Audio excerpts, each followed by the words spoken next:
What's going on, everybody? Jackson Fuller here, and you are listening to a new episode of Hoggin the Mic. It is Sunday, April 14th. It has been an absolutely insane couple weeks for Arkansas Razorback athletics. Hutch will join me in just a couple minutes, maybe seconds. We will apologize for not having an episode last week. Yes, we probably should have, but we both have a lot of other responsibilities as primarily one-man shops, and we're not getting paid to record this podcast right now, so other things took priority, and we had a busy lives outside of Arkansas sports. So we apologize for a week delay. We are, of course, going to talk about Coach Calipari joining the Arkansas Razorbacks as the 14th head coach in the men's basketball program's history, and we'll have a full recap of the spring game this weekend, along with yes, a series loss for the Arkansas baseball team. Hard to believe, but it was bound to happen at some point. So let's bring Hutch in, play that rock music, and get the latest episode of Hoggin the Mic on the roll. Hutch, how's it going, man? It's been a while, a couple weeks. Have you recovered? Are you emotionally drained, like I am a little bit, emotionally and mentally? What's just the overall mental state right now after the past couple weeks that we've had? I'm not gonna lie. This past Thursday, the day after Coach Calipari's introduction, I tried to stay away from my computer, away from my phone as much as possible. I had a lot of honeydews that I had to check off that day, so tried to do that and have a date night with the wife, and before jumping right back into it with the spring game and baseball this weekend. It's a busy time of the year, but at least we don't have to worry about the basketball coaching search anymore. Yeah, the last time we spoke on this podcast, Eric Musselman was still the head coach of Arkansas, I believe. Feels like eons ago that was the case. He's, of course, at Southern California. What a domino effect SMU firing their head coach did to the rest of college basketball. People kind of hinted at what could have happened when Andy Enfield, was rumored to take that job. Just the type of kind of domino effect, what was going to happen from there. But I don't think anybody envisioned what actually happened. And the end result for Arkansas fans is John Calipari. Is it Calipari or Calipari? I've heard both. I've always said Calipari. I've heard both from people that should know. I just go with Coach Cal, if we're being honest. Good call. Good call. Coach Cal is the new head coach of the Arkansas basketball team. Hutch, you know, let's get you. I want to get your perspective first. You grew up in this state. You grew up in this area. You've covered the team for a long time. Is this like two questions? Is this the biggest coaching hire in all of Arkansas sports, not just basketball, but all of Arkansas athletics, the biggest coaching hire? And is this the most excitement the basketball program has ever had, not from a game, not from a result, making the Elite Eight, being one game away from the Final Four, I think obviously is going to bring more excitement. From an off the court standpoint, is this the most excitement? So those are the two questions I kind of want to start here. I do think it's probably the splashiest hire they've ever made across any sport. I mean, I was thinking back to it whenever it happened.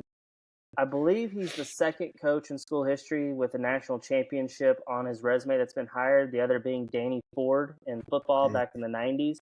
But I think that one, I mean, obviously, I was trying to think what year that was. I was either a baby or not born yet when that happened. So I wasn't really around to know what the reaction was. But that was just a little bit different because that national championship and like his like most prominent success, I think, had been longer ago than Coach Calipari. And plus, Coach Calipari is a guy that Arkansas has faced, being in the SEC, and he hasn't had maybe the most success in the postseason recently.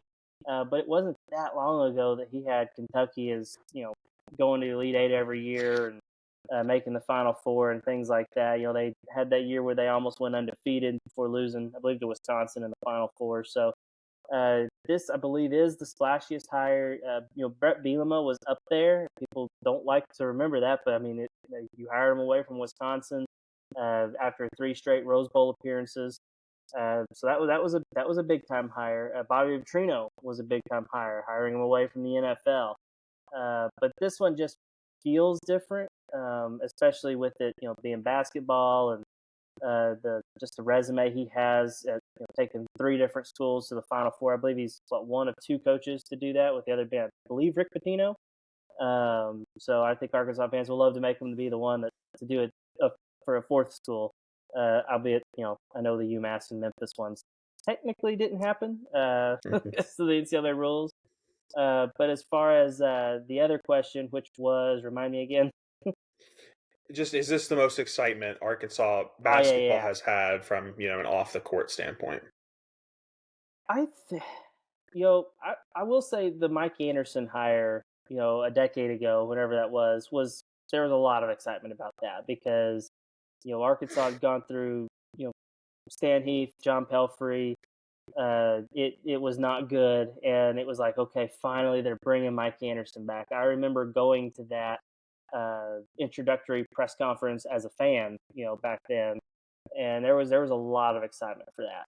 Bringing him home. He's part of Nolan Richardson's staff, so there was a lot of excitement for that. And honestly, I don't know if it technically qualifies for your question because it was It was partly because of the success they had in the postseason, but the last several off seasons of Eric Musselman, there was a ton of excitement as well, just because of what they did in the portal and recruiting, 5-star guys. I mean, I think the offseason a couple of years ago when they signed Anthony Black, Jordan Walsh, and Nick Smith, that group, that there was a ton of excitement for that. I think the recruitment of those players, the getting Nick Smith to commit as the number one player in the country according to some services, there was a lot of excitement for that as well. But those are the only things that come to my mind in my history of remembering Arkansas sports and Arkansas basketball as far as excitement level from a non-game event. Yeah, I think I was, when I asked the question, I was wondering if a recruit would maybe be the answer there, because that, I mean, locking down a number one recruit is a very exciting thing for any fan base. Kentucky basketball maybe became used to that under Coach Calipari. It'll be interesting to see if that lasts in his with his departure. Um, for me, my biggest takeaway coming out of all this, and for everyone, Hutch and I have both done a lot of content on this. Please check out our content on bestofarkansassports.com for Hutch, and for me, swtimes.com. We're not going to touch too much about on the Calipari hire today, just because I think there's been a lot of coverage already, and now the work begins. We'll talk about him building the roster, recruits, everything in the coming weeks. But we'll take a little broader, a little broader look today and keep it relatively short. With all that long rant said, the biggest takeaway for me is I need to eat a little bit of crow on what I maybe said last week. I don't know if I said it on this podcast or to you privately about where I felt like Arkansas's basketball job ranked in the national pecking order. When the reports about Chris Beard and Jerome Tang came out, and Arkansas was, you know, unable to hire either of those guys. How serious they were pursuing either of those guys is up for debate. Hunter Yurachek said Calipari is the only person that was offered the job. I definitely thought that this Arkansas basketball job was not as highly thought of as maybe the fans and us media internally viewed it. And I'm wrong. I was flat out wrong about that. I will say a chicken man came in to save the day, and I think that has to be said that there, pre Calipari, there was not this kind of budget for a coach's salary or the rumored NIL budget. And once that changed, the job itself and its standing in the national pecking order changed. So I think that's an extenuating circumstance that, I couldn't predict. But regardless, this shows that Arkansas is a meaningful player, not only in the SEC, basketball world, but in the national basketball world. They are paying Coach Calipari the second biggest contract in the country. With that comes the expectations that you're going to compete for national championships. I don't know if that's going to happen. I know Arkansas fans are very, very excited about that prospect. And I think there's definitely a potential that Arkansas is competing for national championships. I need to see Calipari improve as a head coach on the floor before I'm willing to make that a huge conclusion and see what kind of talent he brings in. But the bottom line is the floor of this program has been raised significantly because he's going to bring in talent. That's just what Coach Cal does. There's going to be 5 stars and future NBA guys on the roster, and that raises the floor. It makes the program more exciting. It's more exciting for the fans, for the media, and who knows? I think what happens from here, but I think this hire signals that not only the program under Coach Cal, but the program into the future, whoever the next coach is, there's money here, there's excitement, and there's the potential to build something really, really special within the basketball program, which is all Arkansas fans have really wanted for, a long, long time. And I hope they don't get too spoiled and now expect Final Fours and national championships every year. What do you think about all that, Hutch? And maybe do you have any broad strokes kind of analysis of this hire? I think the biggest thing Arkansas fans should take from this is the Chicken Man saving the day, John Tyson. That's I will say he's a fellow Springdale High grad, went to the same high school as me. So I'll take a little pride in that. I drive by the Tyson world headquarters like every day pretty much. So it's kind of crazy to think that he's kind of getting involved like this. I know this is what fans envisioned 2 or 3 whenever NIL officially became available. This is what Arkansas fans were like, okay, this is what's going to happen. We're going to get the Tysons, we're going to get the Waltons, we're going to get the Hunts, all these Fortune 500 companies that are in this Northwest Arkansas area, and it didn't quite happen like that. Arkansas was behind the 8 ball in NIL, both in basketball, football, everything. The Hunts have been really involved the last few years, which was a big step in the right direction. But getting the Tysons involved is huge. John Tyson is a big basketball fan. Funny story, I guess. Apparently, he played basketball in a church league with my grandpa at one point. Okay. He told me that he was a pretty decent basketball player. So he likes basketball, and that helps. When he likes basketball. Plus, he's friends with Calipari, which obviously that's one main reason as well. So we'll see kind of what his impact is on the program from an NIL perspective, getting players here, being able to retain players, whatever. Because that's a major point, a key to success in this era of college athletics. Yeah. One last thing for me on Calipari, and then we can kind of move on to the other two sports. I just want to say none of this is possible without Eric Musselman. And I know his departure has left a sour taste in a lot of Arkansas fans' mouths. That's fair. That's fine. I don't think this last year was handled well by a lot of people, in the athletic department. I'm not going to debate the Hunter Yurachek video right now. Because I will never really know the truth about the intentions behind that. But Calipari doesn't come here if he doesn't see what Musselman did with this program in terms of winning and getting top talent to come here. You mentioned the Nick Smith, Anthony Black, Jordan Walsh, being successful in the transfer portal. I think Calipari has the opportunity to take that to the next level, but the foundation had to be set by Coach Musselman. And I hope that maybe not right now, but in the next couple of years, Arkansas fans can kind of look back on Eric's legacy with, fond memories and realize that he played a huge part in elevating the program to where it is now, paying the second biggest salary for any head coach in the country. Yeah, I mean, and honestly, you could take it back a step further to Mike Anderson, kind of raising the program from the depths of Stan Heath and John Belfry. I think he deserves a little bit of credit for kind of getting it to where, Eric could take it and then immediately hit the ground running with very little, ramp up time. And then same thing sets up for Coach Calipari. He should be able to pick up where Eric left off, and hopefully he can, as you said, take it to the next level in terms of bringing in talent and success in the postseason. Awesome. Well, I think that's enough for the basketball program today. I'm sure we will be talking next week about recruits and commits and potential signees because it's, I think we expected maybe a couple of commits to pop this weekend. That did not happen, but it's going to happen quickly because there's not much time left until the off season's over. Coach Cal's got to get to work. So let's move on to football. The spring game is over. Spring practice are officially all behind us. Arkansas in the red-white game wrapped it up with the red team winning 38-12. The final score really doesn't matter. Taylon Green, just some quick stats for everyone. Unofficial stats was 17 for 22 for 243 yards, and he threw 3 touchdowns. Jaquindon Jackson was the leading rusher with 68 rushing yards and 2 touchdowns. And then Tyrone Broden was the leading receiver with 60 yards on 5 catches until freshman CJ Brown caught a 75-yard touchdown pass against the third-string defense late in the scrimmage.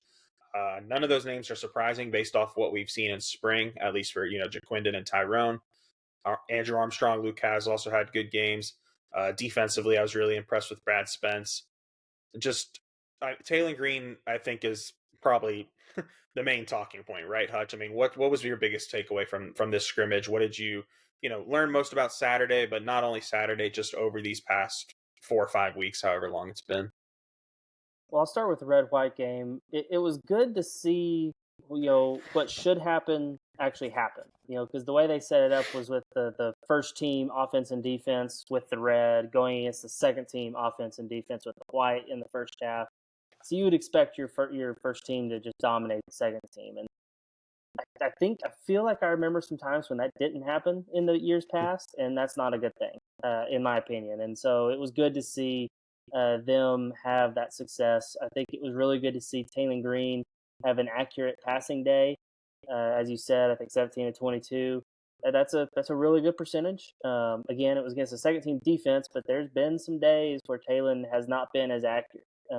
But again, that also could be because of the receivers he was throwing it to. There was a stretch there where Andrew Armstrong was banged up with an injury. Jaden Wilson didn't even play in the red-white game, but he's been dealing with an injury. Tyrone Broden was out for about a week for a family issue. So it was tough. His best targets were gone. So it was good to see with those guys back, with Broden back, with Armstrong in there, to see him have a really good passing performance. So that was good to see. You mentioned Brad Spence. I'll mention another guy on defense, Landon Jackson. I thought had a really good day. He's your all SEC guy that's coming back, and also Cam Ball. Cam Ball is a guy a little bit in the spring game, but also just throughout the spring. I thought was really good and disruptive on the interior. I think he's been really good the last couple of years, and maybe deserved more reps than he got. I think this year he's going to get those reps, and I think we're going to see that in his numbers, his Pro Football Focus grade. I think he's going to have a really, really good year on the interior of that defensive line. I'm very, very excited to see what he can do this year. I echo all that. I will say about Taylon Green, in the spring game, he made a few throws that are not throws that were completions that I don't think mattered whether he was going up against the ones or the twos. Specifically, the touchdown to Andrew Armstrong in the left corner of the end zone, perfectly thrown ball, and then that corner route to Lucas for a 30-yard gain. Also down the left sideline. I mean, those were two. I mean, they looked like NFL level throws right there, and that's what you want to see from your quarterback. I thought it was interesting they both came down like throwing to his left. Maybe that's something to monitor if that's kind of like his sweet spot when he's throwing down the field. And the last thing I'll say about Taylon Green is if they were tackling, he probably would have had 75 rushing yards because I think he only got credited for 15 rushing yards in the spring game, and that counted sacks. But there were a couple plays where I felt like if they were actually tackling, he was not going to get tackled. Like he gained 12, and it could have easily have been 30. Those long strides are crazy. So, anyways, aside from Taylon Green, I'm gonna go a couple little negative here. Not negative, but some concerns. There's a massive difference between the first string offensive line and the second string offensive line. And yes, the second string offensive line was going up against the starters on defense, but if in an ideal world they at least can hold up. There was no rushing attack behind that second string offensive line. The quarterbacks didn't have much time to throw. It was a struggle, and that's good for the first string off defensive line, but they need some more depth up front. I think they have to get into the portal and try and find an offensive lineman, and it doesn't have to be a guy that's going to walk in and start, but they need to start developing 6, 7, 8 back there. And I think Sam has said he feels good about maybe 6 or 7, but not 8, 9, and 10. I don't know if he should feel good about 6 or 7. If there is one injury along that offensive line, I think it becomes a question mark in the regular season when we get to that point. Um, do you know? Were there any concerns for you coming out of the spring game? I will say the kicking game is a Mm. concern, not just in the spring game, but throughout all of spring. Very, very inconsistent. I thought Matthew Shipley, the transfer from Hawaii, would come in and just win that job easily. But especially after I think the first time we got to see him kick, I mean, it was impressive. He booted like a 50-something yarder with plenty of leg, and I'm like, man, the kicking competition is over. I even said that at a practice. The kicking competition is over. Matthew Shipley's the winner. But then it seemed like every other practice they would just like rotate. Vito Calvaruso, we remember him from a few years back when he was the kickoff ace. Uh, has a hell of a leg. You just never know where the football is going to go sometimes on field goals. He has improved significantly from whenever he was here the last time. I will say that. The last time he was here, it was not pretty at all. Even Scott Fountain, when we talked to him during spring, said that his misses are close misses now. That's been mostly the case. There's been some pretty bad misses as well, but it's just very inconsistent. And that I think Sam Pittman said after the spring game, like they've been pretty good in the indoor and on the practice field.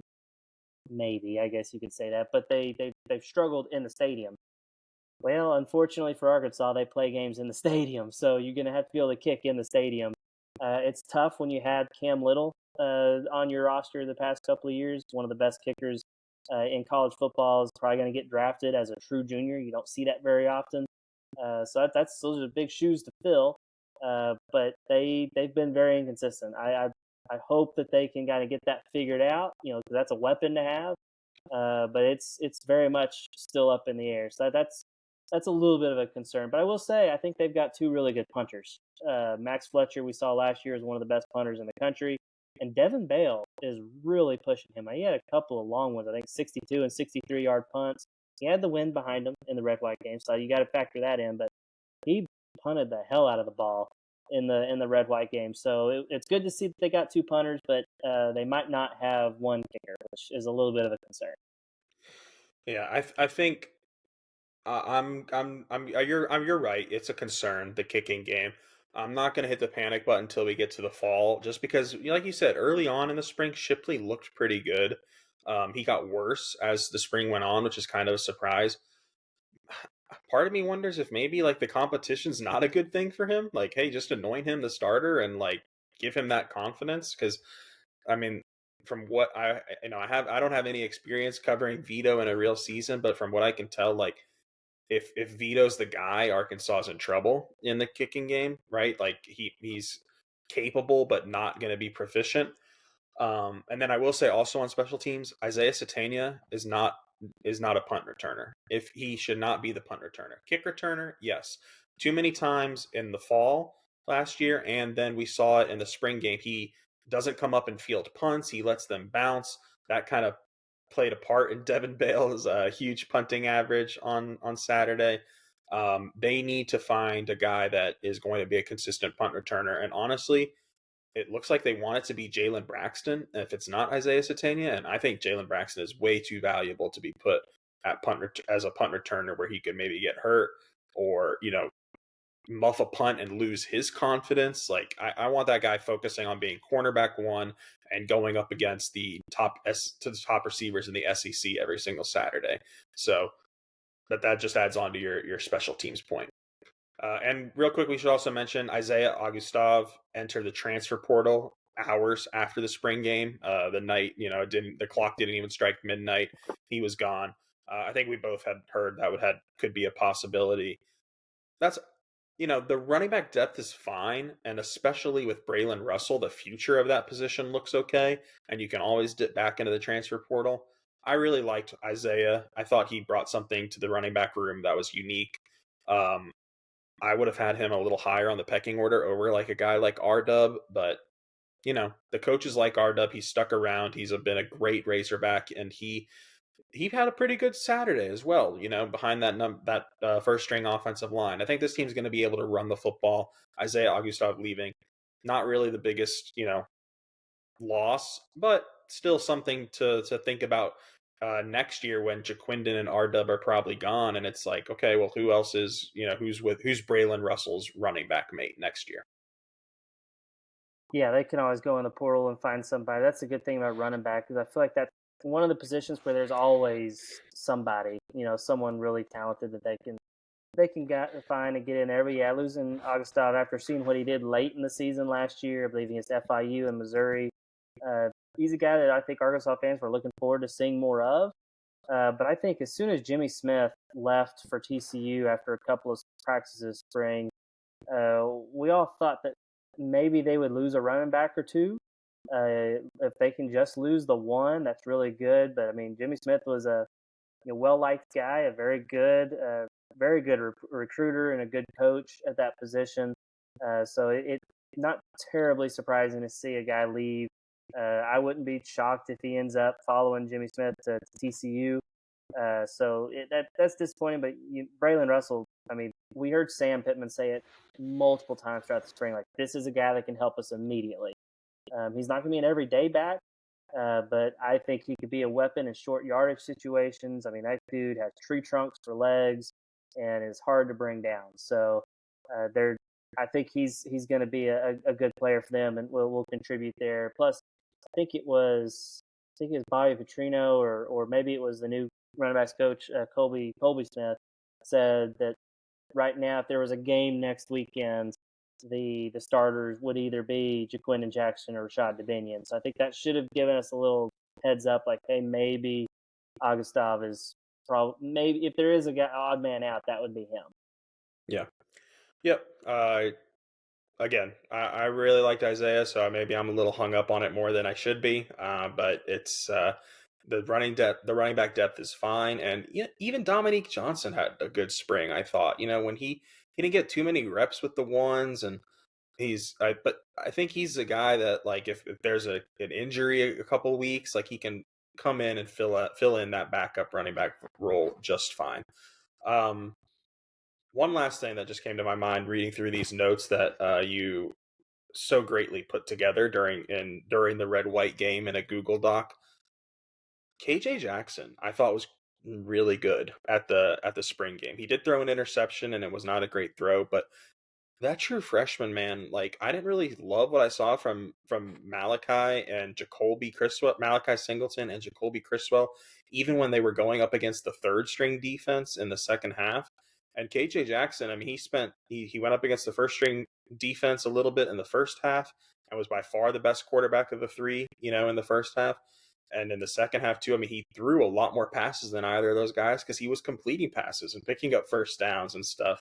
So I think I still think the backup quarterback battle is a two-man race between Singleton and Criswell, and it's still up in the air. I think Sam probably wanted a better performance from Singleton in the spring game where he could maybe assert himself. That didn't happen. But look out for KJ Jackson there. I think there's definitely a scenario maybe where by the end of the year he could be QB2, or at least, he's putting himself in position for when Taylor Green does leave, that he's going to be a very, very strong factor in the quarterback battle next year. I agree with that. I've really liked what I've seen from KJ Jackson. I think it was one of my top takeaways from the first practice of spring ball, honestly. Just watching him throw the ball just looks more polished than a lot of freshmen. It's really strong arm, really throws a pretty ball. Again, he's a freshman. He's made some bad decisions, some bad interceptions throughout the spring. You don't want him starting this year by any means. But he does look like he's got a lot of talent and a lot of potential. And it wouldn't surprise me, as you said, to be QB2 by the end of the year. And on the flip side, it'd be a little bit more negative. Jacoby Criswell maybe had a more disappointing spring than I think most people expected. I think a lot of people thought he was going to compete with Taylor Green to be the starter, but never really pushed him that much and has not exactly looked as good as maybe we thought he would, which has opened the door for Malachi Singleton to really, in my opinion, he's the leader to be the backup at this point. And honestly, KJ Jackson has pushed Criswell in the depth chart talk as well, in my opinion. It's going to be very interesting to see what Criswell does now. Does he enter the transfer portal when the portal window opens to try to go somewhere where he can play because he knows he's going to be a backup at best this year? Or does he decide that, hey, I've already transferred once, I've been a backup at multiple places, maybe I just want to be here and be a Razorback? Arkansas kid, Dre Greenlaw's brother. Maybe he just wants to be a hog and just stick around. So that's going to be kind of something to monitor as we enter the spring transfer portal window. Yeah, I think it was Coach Petrino that said when we spoke with him that he wanted us to remember that I think this was Criswell's fourth offensive coordinator of his collegiate career, something like that. Maybe if he does come back, maybe, now after the spring, getting in the playbook, he's a little bit better when we get to the fall. But I completely agree with you. I think Singleton is the leader in the clubhouse for the backup quarterback job. Um, but a lot can change in 3-4 months' time. So, and real quick, I want to correct myself. I said KJ could be in the battle for QB1 next year. Yeah, maybe if Taylor Green has a terrific year and goes to the draft, but he does have 2 years of eligibility in college, so that might be a 2-year down the road scenario. So, anything else, Hutch, with football, or is it time to lick our wounds and discuss the baseball team this weekend? Let's talk some baseball. Okay, all right. The Hogs they went down to Tuscaloosa, got the weekend started off great with a 5-3 victory over Alabama, and then they scored 4 runs in the top of the first, and then they proceeded to score 4 runs the rest of the weekend. They lost on Saturday 4-3 in 10 innings on a throwing error by Jake Faraday, pitcher, but tough spot there to come in with a runner in scoring position in that high leverage of a situation for Faraday. But for me, the real disappointment is today. They had a bounce back opportunity, their first rubber game of the series. The first time a series got to a Sunday where it was in the balance, and they put up a 0 in the score column. Alabama 5, Arkansas nothing, and Alabama wins the series. That's the first time all year Arkansas has had a losing weekend. The bats, man, it's tough. I wrote this in my big takeaways article of the weekend. They really struggled, but Stovall, Aloy, and Diggs combined to go 4 for 37 across the 3 games this weekend. Those are your stars. I'm not really concerned about Stovall and Aloy. I think it's time to have a conversation about Kendall Diggs because this is a slump that's really starting to stretch out now. DVH is clearly trying to, figure stuff out in weird ways. I thought it was crazy. He moved him up to the leadoff spot tonight. And then I was like, you know what? His slump has kind of in not completely, but in some ways coincided with Peyton Stovall's return. And when Stovall returned, that pushed Diggs further down the lineup. Maybe it's like, hey, don't worry about being like a run scoring RBI machine. Just like be at the top of the lineup and focus on getting on base. It didn't work today. I think Diggs went 0 for 4 on Sunday. Scale of 1 to 10, how concerned are you? Let's just stay with just the offense. They're the number 1 team in the country. They're 30-5. I'm not panicking, but this is kind of an extended run for some guys that are slumping, and they're 2 SEC road series. I don't think the bats have been all that great. Yeah, I'm trying to think of where I should put this. I would say maybe a 6 or a 7. I think there should be concern because we've seen it at various times throughout the season. We saw it early in the season. Then it kind of went away a little bit. Peyton Stovall came back, and that helped a lot. But there's been times where they've not really done much offensively. We haven't seen them be as effective offensively as we've seen them be in recent years. And even in those years, we've seen the bats go quiet when it matters the most. I mean, today was the first shutout since the 2022 College World Series semifinals when they lost to Ole Miss 2-0 and ended their season with a chance to make it to the College World Series finals. So it is a concern. I still think that they've got enough pieces. I mean, and Dave Van Horn keeps saying, like, we're not as good as we're going to be. We're not as good as we're going to be. And I'm like, okay, we're 35 games in the season now. Like, when is it going to happen? I guess it's maybe a good thing in that regard because, maybe they just get hot at the right time and they carry you through the postseason. And I do think they have the potential to do that. And luckily, they haven't exactly, like, the pitching has been good enough to where they kind of could carry the team to this point. I mean, as you said, they've been the number one team for several weeks. Probably going to drop out of that this weekend, or this when the rankings come out on Monday. But they're still really good. They've got talent. Peyton Holt's a guy that they've been trying to figure out how to get in the lineup, and we've seen him start as a corner outfielder.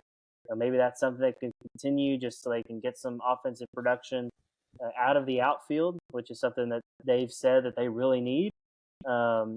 It's going to be fascinating to see what Dave Van Horn tries to do with this lineup, because they need to be better. They need to give this pitching staff the support it deserves, because it's going to really I'll say this: it will really suck if they lose Game 3 of a Super Regional at Baum Stadium 2-1 after Brady Tigert throws 7 scoreless and they give up a couple of runs and they lose like that. That would really, really not be good. So we've seen it happen before. Hopefully we don't see it again, because its pitching staff is incredible. I've made this joke on Twitter, and I think I've made it on the podcast here. Dave Van Horn is a fantasy football manager this year with his lineup shifting and tinkering. Not that that's a bad thing, but he also has a fantasy football type of roster right now with like, it's like he's in an 8-man league. He's got all these pieces. It's like you got to figure out which one's going to be your flex this week. And hey, you know what? He might go out and he might score 0 points, and only get, 2 carries, and it was the wrong move. And I think that kind of happened a little bit this week with, like, playing Nolan Souza twice. Obviously, he deserved to play twice coming off his really, really hot week at the plate. Great weekend against Ole Miss last weekend, in the midweek against San Jose State. But he rolled the freshman out there on the road in the SEC, and it did not work, right? And I don't think Will Edmondson got too many at-bats this weekend. Ross Lovich did he get a single at-bat this weekend? I don't have the box score in front of me, but and those are guys that have produced this year in at times. They haven't been super consistent. That's why they're not locked in starters, but it just feels like Dave has difficult decisions to make. Fortunately, the pitching is so good that he doesn't need to be perfect in his decisions, and the lineup doesn't need to be perfect. But when you do make certain choices and those guys don't work, you're going to be left thinking, well, should have given this guy, and then we have to, then that guy comes in next week, and then maybe that's, maybe you're benching Nolan Souza when he's ready to break out. Again, they're 30-5. They are 12-3 in the SEC. They're in first place in the SEC West. They're going to probably drop out of the top ranking, but they're still going to be a top 3, top 2 team in the country, when the rankings come out on Monday.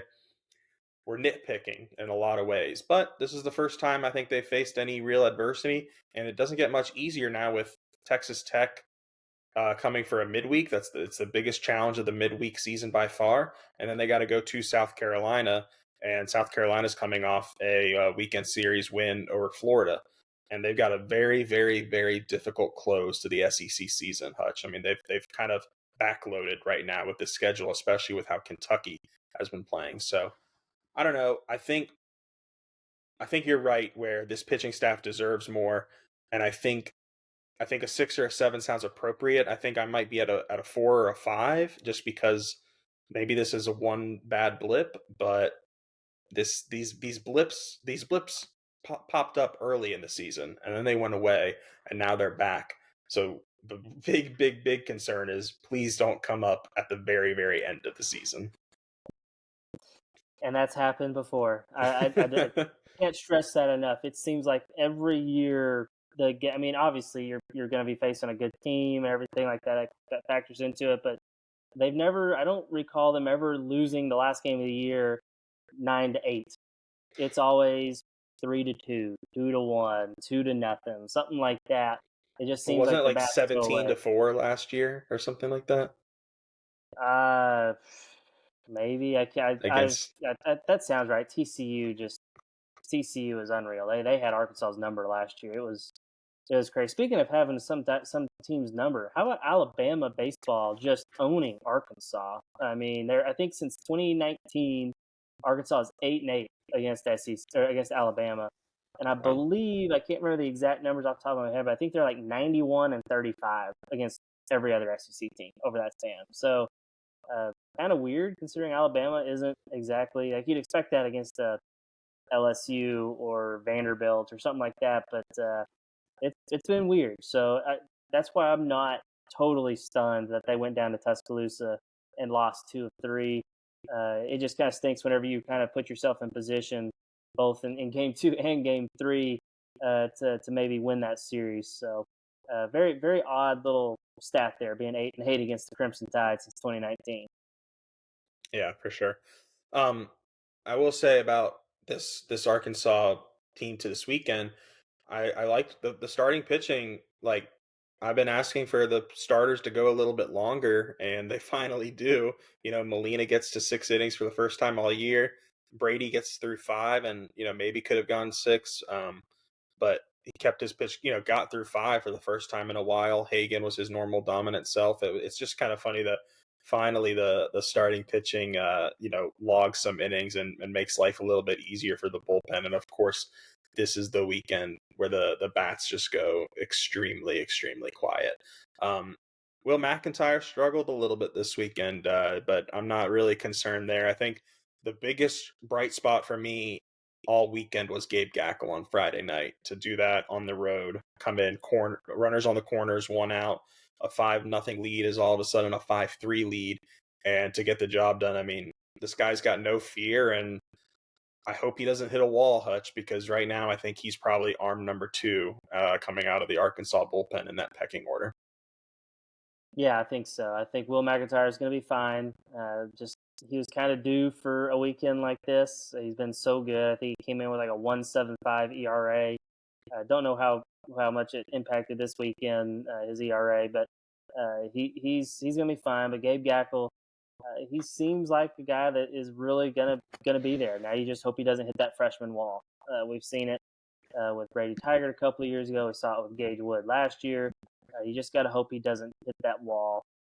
So yeah, there's still things that like Hagen having 6 shutout innings with only 6 strikeouts. That was impressive. Usually you expect him to strike everybody out, but he only had 6. I asked Dave about it, and he kind of laughed, like, I knew you were going to ask something like that. And I'm like, well, it's interesting. He came in averaging 2 strikeouts an inning. He only had 1 strikeout an inning. That's pretty big, noticeable drop off, I guess you could say. But he still got 6 shutout innings. Like that. That was really good to see. It shows that he can do it even if he isn't, getting the strikeouts. Hutch, I was going to ask that same question, just in a more in a different way. I was just going to frame it as: is it good that Hagen had a great performance without all the strikeouts? Which I think you did, and then you asked why, and that's when Dave was like, come on. My Yeah, that was my bad. It's okay. My biggest stat of this weekend, to explain maybe the struggles: Arkansas had only 3 walks in the last 2 games, and this is not this is a team that's kind of, as the offense has turned a corner, DVH has consistently applauded the approach. And you know what though? I think that has to be credit to the Alabama pitchers. They forced contact. They didn't pitch around Arkansas. Um, maybe Arkansas could have been a little bit more patient. There were a lot of at bats where there was no strikes and they were grounding out and stuff. That's something to watch. Maybe other pitching staffs can learn from it. Like, hey, like, let's not mess around with these guys. Just attack them, make them put the ball in play. But we've also seen, Vahiva Aloy hit 450-foot home runs, and Peyton Stovall rip doubles into the gap. It's risky to just like lob pitches over the plate and force contact against this Arkansas team. So, um, what did you make of Stone Hewlett this weekend? I think it was interesting that he kind of didn't have his normal success in the lefty on lefty matchup, and you know, kind of this year, like he has had some of these games, like he's been really really good, and then he's had some moments where it's like he just doesn't get that lefty on lefty. I mean, should we worry at all about him and McIntyre? Or I feel like this was just a blip, a 1 weekend blip. I think it's just Alabama, man. This Alabama team, just something about it. But yeah, Stone Hewlett's gonna be fine. It's funny how Dave always keeps talking about how good he is against lefties, but I'm pretty sure every hit he's allowed has been against lefties. I Yeah. want to say. Now it's not been very many, He's still, yeah, but I think righties might be hitless against him now. Part of that is because most of the righties he's facing are on midweek games where they actually let him pitch a full inning, opposed to when he's pitching on the weekend, he's going up against like the other team's best hitting left-handed hitter. So obviously, if they're really good, they could still get a hit off of you. So, but I just think that's kind of interesting. But yeah, I think he's gonna be fine. I mean, they're still gonna use him in that role, and he's probably going to deliver more times than not. We'll see how it's. We can keep an eye on it, but I'm not going to hit a panic button on either him or McIntyre, to be honest. Same. All right. Well, we've kind of ditched what the hog a little bit in recent weeks, but I've got one for you, Hutch, this week. I Were you personally offended by Alabama's celebration Saturday night? Because there were a lot of Arkansas fans on the Twitter sphere very upset with the Alabama celebration, and I didn't really see much that was any worse than Arkansas' celebration against LSU and Hudson White delivered a walk-off double. Uh, were you as an Arkansas alum offended by the Crimson Tide? No, it's baseball. It's a game. Let's celebrate, okay? I mean, you won a game in extra innings against the number one team in the country. You need to celebrate, just like Arkansas fans stormed the court when you beat Auburn in basketball a few years ago when they were number one. You did that because it's number one Auburn. So you should feel good about it. Like, hey, that's how teams feel when they beat you. So, uh, people freaking out about celebrations in baseball it just doesn't make sense to me. It's a game. Let them have fun.